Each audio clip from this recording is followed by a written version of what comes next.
It's Lisa Underwood here talking about mental health and my journey through mental health and living with it and many of the experiences that I've had. My hope is to just help you along your journey with mental health, because I believe that with the right mindset and some adjustments to diet, some behavioral changes, and a good connection with your higher power, I believe that all of those things can help you live quite well, quite even happily with a mental illness. And today I wanted to talk about acceptance of yourself with a mental illness, acceptance of your diagnosis.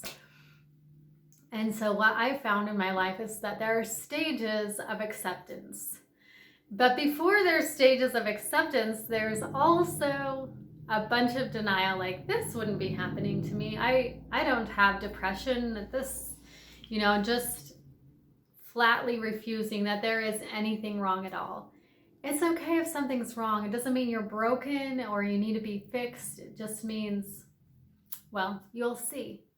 You'll find out in your own life what having a mental illness means to you. I know what it means to me, and I'll be happy to share that at the end.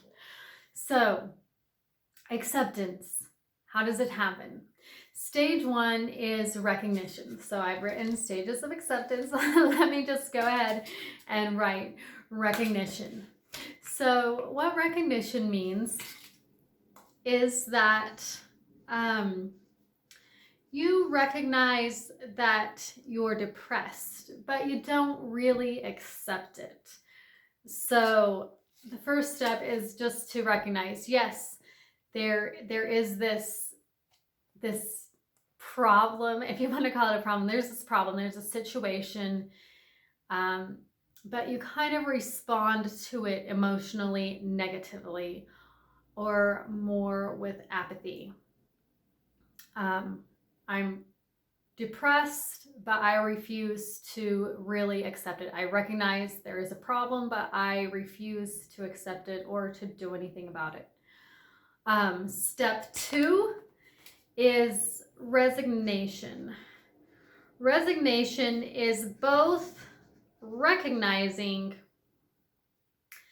that you can't beat it on your own, but then there's this attitude of, I guess there's nothing I can do about it, I'll just live with it. And so the important part of the recognition is that you're accepting that there's limits on your situation, that your situation might limit you a little bit or a lot of it. But a lot of times you interpret this as, I'm helpless, I'm hopeless, I'm depressed, but there's nothing I can do about it. So that's the second stage. So first stage, once again, is to recognize but refuse to accept. Stage 2 is resignation. You're depressed, but your experience is accepted, but there's not a whole lot of possibilities of response, and so you kind of implode and see yourself as helpless. Stage 3 is acceptance. During acceptance, you realize that you're depressed.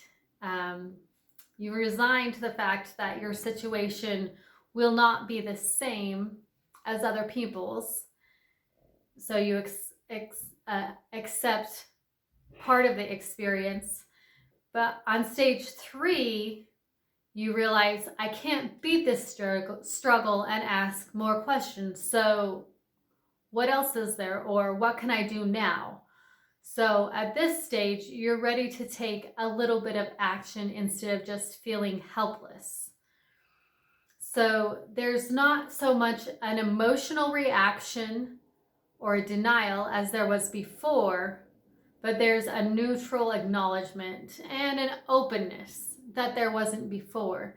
And then the fourth stage is a wonderful stage, embrace. And that's kind of saying, I see that I'm depressed and I accept it. I'll work with it openly, and I'm curious about what this situation is going to teach me. So you become curious and open to the possibility that your mental illness has some value in it.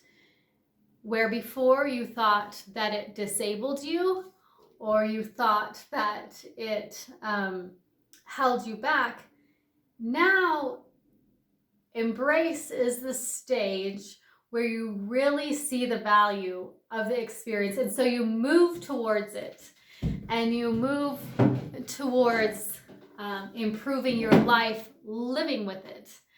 And luckily, blessedly, that's the stage that I am in now. And I wanted to share a few experiences that I had, and you can see if you can recognize what stage of acceptance I'm in. So I remember before I was diagnosed with bipolar, I was diagnosed after every kid with postpartum depression, which actually, if you broke it down, it would be postpartum anxiety, psychosis, depression, something like that.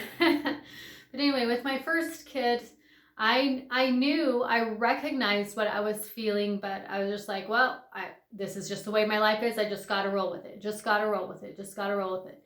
And I worked really hard on making myself look happy and look like things were okay. That was more of the effort in that stage when I was in the recognized stage.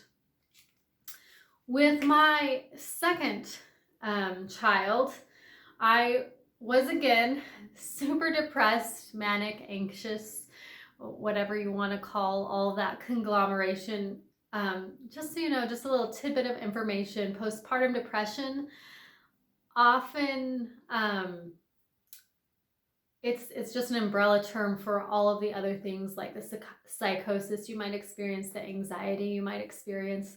So be aware of that, and be sure to, if you're seeing a doctor or a counselor, talk about each of the symptoms, because that can really help them pinpoint a better treatment and better actions for you. Or if you're working with a mental health coach, because some people do that too, then recognizing and having knowing what your symptoms are can really help you get a much better thing of health. Sorry, aside, I got onto a little tangent over here about recognizing symptoms, which is what I'll talk about next week. While I was seeing this, I ended up running away from home for a couple of days after my second child, because it was just too much. I got very engorged and had to come back and feed my baby and pump out some milk, because I think my baby was around 3 or 4 months old when I left for a little bit. But I came back and tried and started getting counseling again. And this counselor, I saw her for about 6 months, and I was just like, well, this is the way it is, but I'm helpless. I don't feel like I can do anything. And she was always giving me cognitive behavioral therapy techniques, giving me lists of things to do, and I was getting more and more overwhelmed. That type of counseling didn't really help me. I remember coming into her one day and saying, like, look, I see that I'm depressed. I see that I can't take all these actions that you're asking me to do, all these tasks that you're asking me to do. I can't do that. That's just the way it is. I feel like if I just accept it, then some answers will come to me about what I can do. She flipped her lid like, no, you cannot succumb to this illness, da da da da.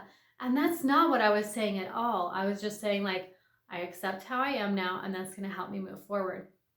She didn't feel like that was the case. And so I gradually stopped going to her, because she didn't want me to say that I was depressed or accept the symptoms that I was having. She just believed I could beat it without medication, without and just doing those things. But I didn't even have the energy at the time to do those things.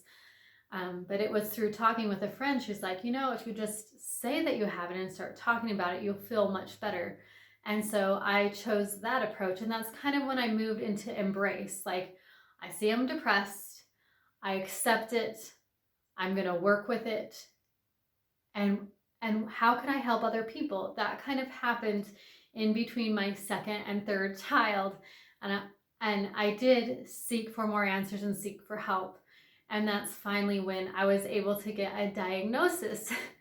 But it took me that long to kind of come to terms. And then, of course, I was diagnosed with bipolar. And I'd love to share that acceptance story sometime because that was quite a journey too.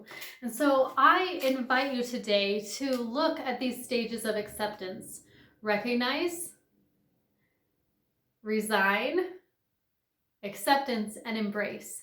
And when you do, I just want you to take 10 minutes today and go sit underneath a tree or some other quiet place. I believe when we connect with the earth that it allows us to get answers, because the earth is so full of wisdom. So I invite you today to spend some time outside pondering the stages of acceptance and pondering where you are in your stage, in your journey of acceptance, in your journey with mental health. I promise that if you take 10 minutes to do this, it will become clear to you what stage you are in, and it will become clear to you what is your next step in either accepting that you have a mental illness or in moving forward with it. You will be given some step as you ponder. I can promise you that. It happens all the time to me. So if you choose not to do this, you'll be evaded. Evaded by where you are. And then you won't know what your next step is. And so your life will remain largely the same. And let's face it, we all need things to change in our lives, and we all need improvement. And for things to change, I must change. And for things to get better, I must get better, which means for things to change for you, you have to change and you have to get better. And one way is to take some time reflecting on what stage of acceptance you are in, and within those stages, how you can move forward to either greater acceptance or a place of curiosity. I don't know what will come. I want you to try it, and then go ahead and leave a message in the comments about what you found out about yourself and what your next step is. And I'll be doing the same thing. I'll take 10 minutes tonight, because whatever I asked you to do, I have either been doing it or I will do it soon. Usually I have done it, and so that I can say that it works. And I can tell you that pondering for 10 minutes about where you are in the stage of acceptance and where you need to head towards what would be a good next step for you. Whether it's making an appointment with a psychologist or a psychiatrist or a coach to help you through this, whether it's just writing down your feelings, like if you're apathetic, or what was the other word I used? If you're apathetic, or if you're neutral, or if you're curious. All those things will come to you. So I am so excited for you to experience this, the stages of acceptance. So go take 10 minutes beneath a tree sometime in the next 24 hours and drop a note in the comments about what you experienced when you did this. And this doesn't just go for mental illness. This can be applied to other illnesses or other circumstances that you're experiencing, and even any loss.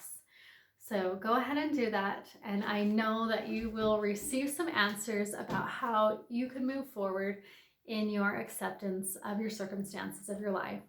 So this is Lisa Underwood signing off. Go forth and shine and find out what your next step is. Take care.